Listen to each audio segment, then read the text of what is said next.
A superstar receiver demands a trade. Will the Jets be interested?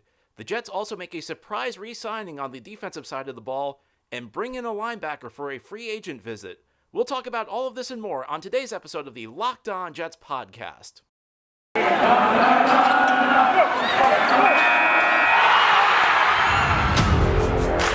You are Locked On Jets, your daily New York Jets podcast. Part of the Locked On Podcast Network, your team every day.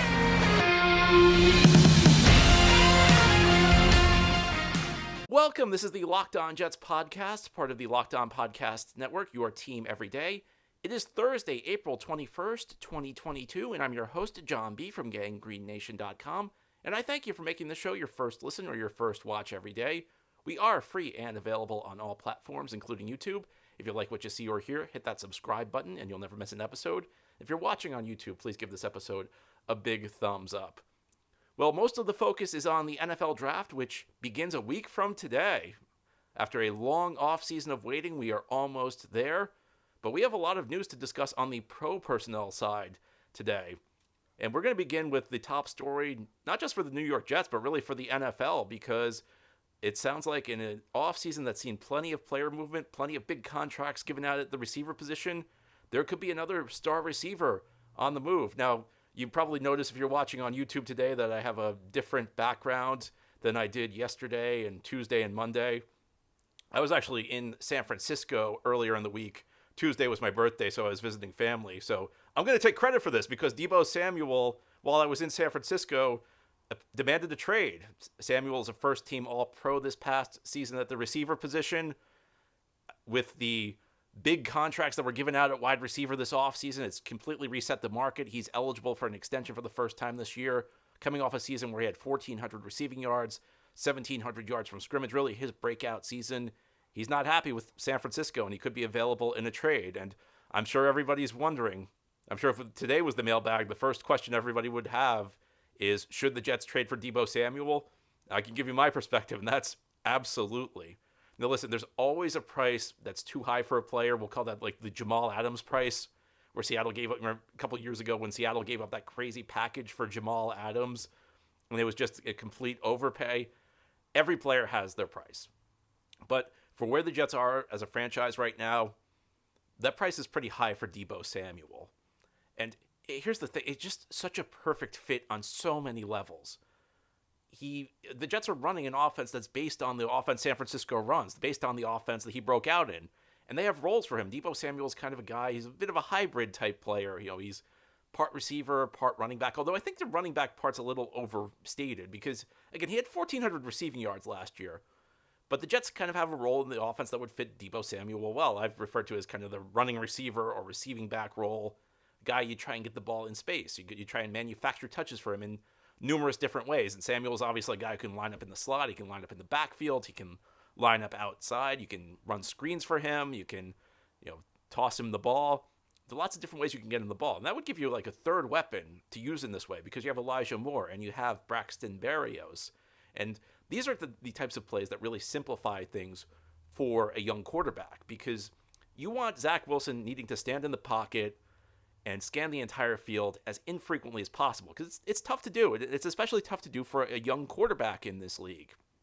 And the number of times you can just have him throw the ball out to a playmaker on a screen and gain yardage that way, the more you can do that, the better off he is because you're simplifying the game for him. You're not putting too much on his plate. I think more and more, the more that I watch the NFL, the more I realize that you've got to make things as easy as possible for a young quarterback. And he's the number one receiver. He's the option I've been talking about all offseason that the Jets should go get.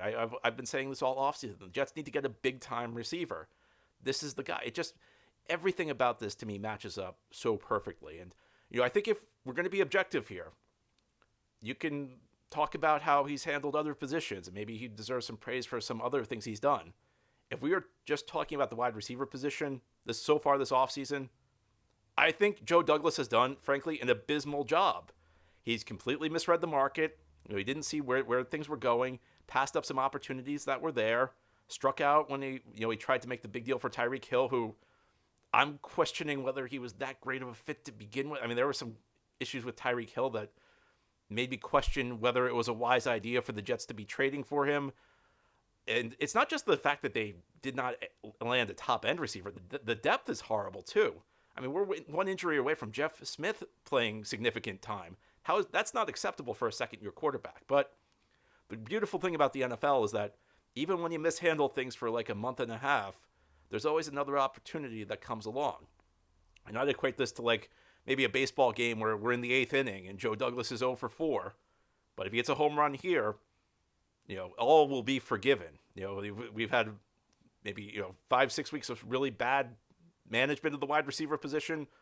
That can all go away with one move. And everything lines up here because the Jets have the most draft capital in the NFL, so they can afford to trade a pick. A few weeks ago, I got a really interesting mailbag question. I don't think it made it into the mailbag show, but the question was, with all of these moves, all of these trade proposals that have been in the mix for the Jets at the receiver position, does this mean Joe Douglas is kind of going back on his stance that you built through the draft? It was a really good question, and my answer was no, because you've got extra picks, and sometimes when you have extra picks, what you do is you trade it for a veteran player, because you're not eliminating your ability to build through the draft. Joe Douglas has shown that he's valued draft picks in his time with the Jets. And even if you trade a pick or two, you still have a surplus of draft picks, so you can build the base of young talent. But what Deebo Samuel would do is he would allow you to kind of slide everybody into their proper roles. Elijah Moore would kind of be a promising number 2 receiver with number 1 receiver upside. Corey Davis would move into the complementary role that really suits him well. Braxton Berrios becomes a role player and backup and special teamer, which again is the role he succeeded in last year. So everything lines up, and you still have extra picks. You're still going to have enough picks here to build up a base of young talent through the draft. And it makes everything.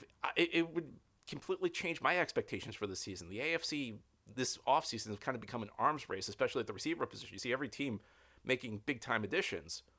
The Jets haven't, even though they had plenty of resources entering the offseason. I mean, we're entering a critical year for Zach Wilson, year 2 after a tough year 1. And all the Jets have done this offseason, they've added CJ Uzomah and Tyler Conklin. And no disrespect for those players, because I think they'll both upgrade the tight end position over what was one of the worst groups in the league, and with an offensive coordinator who likes to run double tight end sets. No disrespect to them. They're not difference makers. The Jets need to add a difference maker this offseason, and to this point they have not, but they have an opportunity here. And here's the other thing, is, there are always excuses when the Jets fail to land a big player. It's always, the team's not good, so they can't land good players, which only works for the players they can't land. It didn't stop them from signing the guys they did sign this offseason. And it's not really a very good defense, because the people running the team are responsible for the state of the roster. So if the roster is not good enough to attract good players, then that's not a defense of the people running the team. But you know what? A lot of those excuses go away for this specific player, because Deebo Samuel has experience working with the Jets. He knows these guys.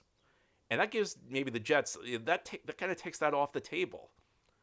And I'm almost to the point where, unless it's like some team gives San Francisco a Jamal Adams trade package, and listen, there's no guarantee San Francisco is going to trade Deebo Samuel, because you're the San Francisco 49ers and you almost went to the Super Bowl a year ago. I'm not sure I'm really, if I'm John Lynch and Kyle Shanahan, I'm probably inclined to try and work this out. I'm probably not inclined to trade my best offensive weapon. That's an outrageous view that when you're a good team, you want to keep good players. Just as when you're a bad team, you want to add good players. Maybe that's ridiculous, the idea that the 49ers would want to keep their best offensive player. Or one of them, I guess you could argue, George Kittle. But there's no guarantee that he'll be traded. And, some team may do the Jamal Adams overpay for him. And if they do that, then, what can you do? But in any normal situation, if Deebo Samuel is traded and he's not traded to the Jets, it's going to be very difficult to absolve the Jets front office, because you can outbid anybody. You don't want to. I understand you don't want to go crazy, and if somebody's offering 3 first-round picks, then maybe that's the line you draw. You don't make the deal. But you've got those ties with the coaching staff. You know how well he fits this system that the Jets run. The system's a little different, admittedly. Jets run less 2-back sets than San Francisco. I think Mike LaFleur wants to go more 2 tight ends. That doesn't really impact Deebo Samuel. for the role the Jets would use him in, perfect fit, absolutely perfect fit. Guy entering his prime, 26 years old. Not a guy who's approaching 30, guy who's entering his prime. Just had his breakout season. Guy who's going to match really well with Elijah Moore. I think the skill sets match pretty well. So everything's like that. And he knows the coaching staff. So all of this talk about, well, the Jets can't get anybody. Well, this is a coaching staff he should be very comfortable with. This just makes so much sense to me. The Jets, I'm sure the Jets will make the call. The Jets are always making the call. This is the guy I think. I don't want to say they have to land, because you can always come back from not landing a player. Maybe somebody else will shake free later in the offseason. But if this is an opportunity in front of you, this one just, everything about it to me says that this is the type of move the Jets should make. And we'll see what happens. Again, San Francisco may not want to trade Deebo Samuel. I think sometimes we hear a player demand a trade, and we assume that he's going to be traded. It doesn't always work out that way. Sometimes the last minute, the team and the player, when both are really motivated to get something done, end up reconciling. So it's possible they reconcile, but this one, it's there for the Jets. Make the move if it's available to you. Now, there was a move the Jets made yesterday. It was a surprising move. They bring back a player they signed last offseason who was unable to play because of a blood disorder. I'll tell you who it was and what this means for the Jets ahead here on this Thursday episode of Locked On Jets. As I mentioned, the NFL draft is 1 week from today. That's when the first round will take place. The Jets currently have 2 of the top 10 picks. And just a few weeks after the NFL draft every year is Mother's Day. And whether your mother prefers a statement piece or everyday subtle elegance, BlueNile.com has fine jewelry options for every mom. Shop high-quality classic diamond earrings, elegant tennis bracelets, or gemstone pendant necklaces. If you're looking for fine jewelry but have trouble choosing, Blue Nile has jewelry experts on hand 24/7, available via phone or chat to help you find a memorable gift at every budget. Mark Mother's Day with something enduring: classic diamond stud earrings, elegant tennis bracelets, birthstone pendants, and so much more at BlueNile.com. Celebrating the special women in your life, on BlueNile.com, you can easily navigate thousands of jewelry options at every price point. This Mother's Day, give mom something she'll treasure forever with fine jewelry from BlueNile.com, and Locked On Sports listeners get $50 off $500 purchases. This podcast exclusive is only good through Mother's Day. Use code Locked On. That's code Locked On. It's one word, no space, LOCKEDON. Plus, every order is insured, ships free, and arrives in discreet packaging that won't give away what's inside. Shop stress-free and find your forever peace. Go to BlueNile.com today. Thank you again for making Locked On Jets your first listen or your first watch every day. We are free and available on all platforms, including YouTube. If you like what you see or hear, hit that subscribe button. Give this episode a big thumbs up. It helps other Jets fans find the channel. Now, the Jets did make a free agent signing on Wednesday. They're bringing back Vinny Curry. Now, Curry signed with the Jets a one-year contract last offseason and had to sit out the entire season because he was diagnosed with a rare blood disorder. And if you remember, if you were listening at the time, you remember this was a signing I really liked because I've always been a Vinnie Curry fan. I remember going back to when he was drafted out of Marshall. He was a guy I was interested in for the Jets.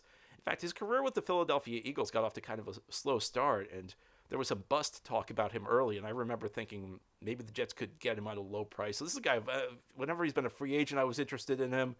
And then the Jets finally signed him last offseason, and he had to miss the season with, that rare blood disorder. Now, I don't have super high expectations for Curry. He's coming off a missed season, and he's in his 30s. But you look at the way things are lining up for the Jets. You got Carl Lawson returning. And we all remember Carl Lawson missing last season with that Achilles injury. You know, we always talk about Carl Lawson impact on the pass rush last year when he missed all those games. Vinnie Curry would have helped the Jets. Now, I wouldn't have had a Lawson-type impact, but he's the type of guy who was going to play, I think, situationally. Now, across from Lawson, you presume right now, and we've been surprised in the past by what the Jets have done in the draft, but you presume the Jets are probably going to draft a defensive end somewhat early in the draft, so you'll have that guy across from Lawson. You also have Jacob Martin, who they signed in the offseason. And I look at this, and you've got Bryce Huff in the mix, who's a decent role player. I'm of the belief you can never have too many pass rushers. And Vinnie Curry, he's in his 30s. Expectations should not be too high for him. I mean, listen, the guy in his 30s coming off a missed season we're probably talking limited snaps, very limited snaps, but a guy who conceivably could help the Jets depth-wise. And beyond that, if you are drafting somebody, again, this guy has been in the NFL a long time, and you wonder whether or not, you wonder maybe he can have a leadership role. Maybe he can, if the Jets draft somebody early, he can kind of show a young guy how to be a pro. And sometimes those things matter. Jets had the youngest team in the NFL last offseason, and by all accounts, they were trying this offseason to bring in some veteran leadership, guys who can kind of show young players around how to do things. Perhaps Vinnie Curry could play that role. Now, this is not a guy, I think, whenever you're dealing with a guy in his 30s who's coming off a missed season, I can't imagine that. Don't have the terms of the deal at this point, but can't imagine they gave him very much. So this is not really a guy who's guaranteed to make the team. And what can you expect from him? I mean, there's always that's going to be a question. But this guy's been a productive player for a long time. He's never been a superstar, but he's been a quality role player. And you need quality role players to build your team. And again, if he can help in the locker room, that's the type of move that could make sense. And beyond that, depth. We saw what happened to the Jets last year on the defensive line, especially with Carl Lawson losing him. If the Jets had Vinny Curry last year, Vinny Curry I don't think was ever going to be a full-time player last year. But again, he's a guy who I think could have helped this team last year. He could have at least helped them weather the loss of Lawson a little bit better than they did. So, he's a guy I would anticipate if he plays, if he makes the team, which is certainly not a guarantee. But if he makes the team, probably the kind of guy who, plays a couple snaps a game. Maybe increases workload a little bit if somebody's hurt, but you do that for a short period. Maybe if somebody suffers like a temporary injury, you increase his workload. And Jets aren't really going to depend on him that much because they did bring in Jacob Martin from Houston, who I think was kind of signed for the Curry role, the role Curry was supposed to play last year. So talking about a guy, the back end of the roster, who maybe he can give you some good snaps. And as always, when you limit a guy near the end of his career, that means he can go all out on the snaps he does play. It means he doesn't have to conserve his energy. He can just, put everything into when he plays. And a guy who I think really could help this team. I mean, he's not going to move the needle the way Carl Lawson will. Having Carl Lawson back is going to have a big impact on this team in 2022.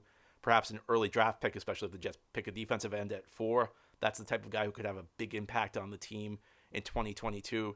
Vinnie Curry could have a more moderate impact. And again, I think locker room role as much as anything. He's the type of guy who perhaps can help there. And, he's a guy who is trying to end his career on his own terms. A very easy guy to root for coming off. He very easily could have retired, but he wants to come back after missing 2021 and have a successful end to his career. So, I'm probably not as excited as I was about this a year ago because, you don't know what you're getting after a guy missed a full season, but a move I'm pretty positive on. I think that I don't see how this hurts, and it conceivably could help the Jets. And of course, the Jets defense needs all the help it can get because things were not very good last year. And earlier in the week, they actually had another player on the defensive side of the ball in for a free agent visit. It's a player at the linebacker position. I'll tell you who it was and my thoughts on that ahead here on this Thursday episode of Locked On Jets. BetOnline is your number one source for all your sports betting stats and sports info. Of course, the NFL draft is just 1 week away, and even though that will not mean any NFL games will be played, you can bet on the draft. They have plenty of props on when players will be drafted. They also have bets on the upcoming season. Jets over-under right now is 5.5 wins. We'll see how that changes after the draft. But you can also find all of the latest sports developments, league reviews, and news, including this year's basketball playoffs and the beginning of the Major League Baseball season. Because BetOnline is your continued source for all of your sports wagering information, from live betting to playoffs to esports and more. Head to the website today or use your mobile device to learn more about the trends and action. BetOnline, where the game starts. This is the Locked On Jets podcast here on this Thursday. We've talked about the potential for Deebo Samuel to come to the Jets as the star receiver requested a trade from the San Francisco 49ers yesterday. We've talked about the re-signing of Vinnie Curry, a kind of a surprise move. Kind of seemed like Curry's career is over, but he's going to give it a go in 2022. The Jets are still working in free agency, though, and they brought in Kwon Alexander, a veteran linebacker, for a free agent visit the other day. Alexander played most recently with the Saints. He also played with Robert Saleh with the San Francisco 49ers, and prior to that played with Tampa Bay. I have to be honest with you, this is not a move that would excite. Most moves this time of year are not going to excite you because most of the good players have been signed. Anybody available this time of year, there's something wrong with them, whether they're coming off a disappointing season, whether there's questions about whether they can still play, whether they're coming off an injury. I've never been a big Kwon Alexander guy. In fact, I remember back in 2019, the Jets went really hard after him. This was before they signed C.J. Mosley. Kwon Alexander was actually their first choice that offseason after Mosley. And they made a big contract offer. San Francisco made a bigger contract offer, though, and they ended up getting him. And I remember being really happy with San Francisco because this was not a guy I really wanted. Alexander's a guy who's struggled to stay on the field during his career, had a lot of injuries he's dealt with, and frankly, he's been very up and down. I mean, I've seen a few suggestions. He's a good pass defender. About half of his seasons in the NFL, he's given up a passer rating and coverage over 95, and a number of seasons where the passer rating against him has been over 100. I mean, I would view a Kwon Alexander signing similar to the way I viewed the Solomon Thomas signing, in that I don't think it hurts the team, but I don't think there's a tangible way it helps the team. I think it's more one of those intangible moves, like I just talked about with Vinnie Curry. I mentioned how I think Vinnie Curry may be helpful in the locker room. Maybe that's where Kwon Alexander comes in. Like I said, and I said this with Solomon Thomas. He's a guy who understands the system because he played with it. He played under Saleh in San Francisco. He played on that 49ers defense. And last year, one of the things that surprised me about the way the Jets approach the offseason is typically when you have a new coaching staff, you bring in veteran depth players who have experience in the system because they kind of become an extension of the coaching staff. They kind of show guys the nuances of the scheme. They show guys the techniques they're expected to play in given situations. And the Jets really did not do that last year. And perhaps it was to the team's detriment because you look at that defense, the way it played last year, there were so many times in a relatively simplistic scheme where guys just did not know what they were doing. Guys were, in the wrong spot at the wrong time, lots of breakdowns, and especially in the second and third levels. So maybe they should have brought in guys like this last offseason. So to me, it's less of a tangible thing. I don't know that he's going to help you on the field.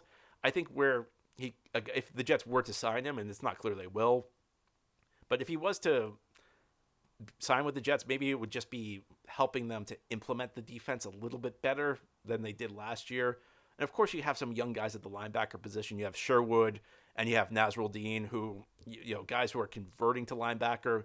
So perhaps, and Kwon Alexander may play like a similar type role, so maybe he could give them pointers about the adjustment from safety to linebacker, show them, although I think the whole adjustment, frankly, been a little overstated, but whenever you have a veteran guy, just like Vinnie Curry, who can kind of take young guys under his wing and show them how to play, show them the nuances of the position as they learn adjusting to the NFL, it's this kind of thing that can be relatively productive. So, I'm not a big Kwon Alexander guy. I think that if he signs, people will probably be a little bit too excited about the signing because I just don't think he's that great of a player, and he also misses a lot of games due to injury. So it's one of those. Once you get to this time of the year, most signings, if you're feeling really passionately about it, you're probably overthinking, and that's true whether you're praising a signing or whether you're bashing a signing. 9 times out of 10 this time of year, you're probably overdoing it if you feel that strongly about a player like Kwon Alexander. But happy to hear your thoughts. That's all for today's episode. This has been the Locked On Jets podcast, part of the Locked On Podcast Network. As always, if you enjoy the show, subscribe to it, leave it a 5-star review. If you're watching on YouTube, please give it a thumbs up. Helps the channel out. Have a great Thursday, everybody. We'll be back tomorrow to close out the week.